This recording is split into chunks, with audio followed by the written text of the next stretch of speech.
অল্প কটা পোলার চাল দিচ্ছি সেন্টের জন্য। চাল, ডাল, আতপ চাল, মসুরের ডাল আর হচ্ছে পোলার চাল পানি দিয়ে ভিজিয়ে রাখবো 1-1.5 ঘন্টা।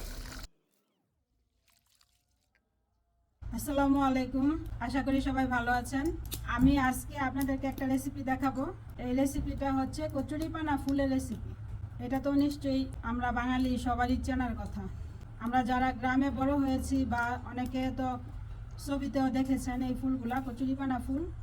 শীতের দিনে সাধারণত এই ফুলগুলো ফুটে থাকে বেশি। তো এই ফুলের বড়া করব আজকে, কচুরিপানার ফুলের বড়া।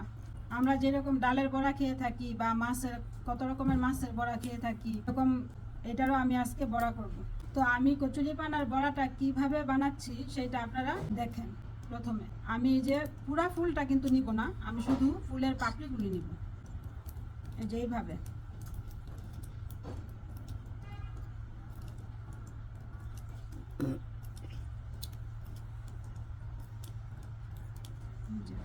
এইভাবে আমি ফুলের পাপড়িগুলো নিব, আর এই যে ডোগাটা এটা আমি ফেলে দিব। এই যে কচুরিপানার ফুলগুলো আমি হচ্ছে বেছে নিয়েছিলাম, তখন বেছে তারপর ধুয়ে নিয়েছি। ধুয়ে তারপর পানি ঝরার জন্য এই যে ইয়াতে একটা জালি ঢাকনার মধ্যে রেখে দিয়েছি। তো এখন আমি এটা চাল ডালের মিশ্রণের মধ্যে মেখে নিব।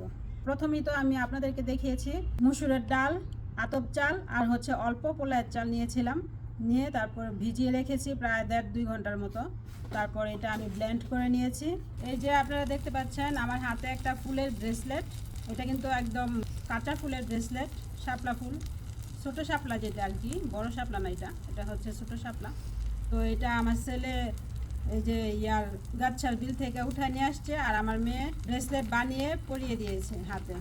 আমার কিন্তু পরার ইচ্ছা ছিল না একদমই, কারণ আমার তো আর এইগুলি পরার বয়স না এখন।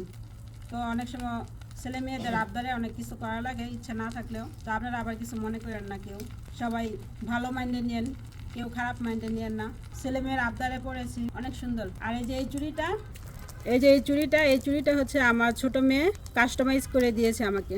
ও নিজের হাতে ডিজাইন করে দিয়েছে আমাকে। দেখেন কত সুন্দর। এগুলো আসলে পড়তে আমার ভালোই লাগে। আমার মেয়েরা শখ করে আমাকে পরিয়ে দেয়, আমার বাচ্চা কাচ্চারা। পরিমাণ মতো লবণ দিয়ে দিচ্ছি, তারপর দিয়ে দিব পেঁয়াজ কুচি, দিব কাঁচামরিচ কুচি, দিব অল্প হলুদ, দিব আমার হাতে করা অল্প গরম মশলার গুঁড়া। আমি এটাকে একটু মেখে নিব। আমি এখন দিয়ে দিব আমার মেন উপকরণ কচুরিপানার ফুল। আমার মাখানো শেষ, এখন আমি ভেজে নিব। এই যে আমি চুলাতে ফ্রাই প্যান বসিয়ে দিয়েছি, এখন আমি অল্প অল্প করে বড়া দিয়ে দিব। এখন আমি এই যে বড়া দিয়ে দিচ্ছি ফ্রাই প্যানে, তেল গরম হয়ে গেছে। এই যে আমার বড়া বানানো কমপ্লিট, দেখতেই পাচ্ছেন কত সুন্দর হয়েছে বড়াগুলো।